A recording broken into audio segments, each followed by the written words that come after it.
శ్రీ విష్ణు రూపాయ నమశివాయ.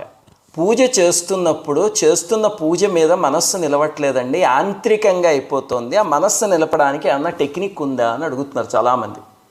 దానికి 2 టెక్నిక్లు ఉన్నాయి, నేను కూడా అనుసరించేవే. ఏమిటి అంటే, మొట్టమొదటిది, మీరు ఏ స్తోత్రం అయితే చదువుతున్నారో దాని అర్థం తెలుసుకోండి. ఎప్పుడు అర్థం తెలిస్తే అనుభూతి కలుగుతుంది. ఉదాహరణకి మీరు రోజు చంద్రశేఖరాష్టకం చదువుతున్నారు అనుకోండి, మన ఛానల్లో దాని వ్యాఖ్యానం చెప్పాం, లేకపోతే కనకధార వ్యాఖ్యానం చెప్పాం. అలాంటివి అర్థం తెలుసుకుని చదవండి, అసలు కళ్ళమట్టి నీళ్ళు వస్తాయి, చాలా అనుభూతి కలుగుతుంది. ఇంకా రెండోది ఏమిటంటే, ఒక స్తోత్రం విపరీతంగా నోటికి వచ్చేసింది అనుకోండి, అప్పుడు ఏం చేస్తారంటే అది మానేసి ఇంకో కొత్త స్తోత్రం తీసుకుని చదవండి. శంకరాచార్యుల వాళ్ళంటి మహనీయులు కొన్ని 100 స్తోత్రాలు ఇచ్చారు మనకి, అవన్నీ శక్తివంతమైనవి. అలా కొత్త తీసుకుని చదవడం మొదలు పెడితే కనుక మళ్ళీ మనస్సు నిలవడం ప్రారంభిస్తుంది. ఇదే నేను అనుసరించే టెక్నిక్. శ్రీమాత్రే నమః.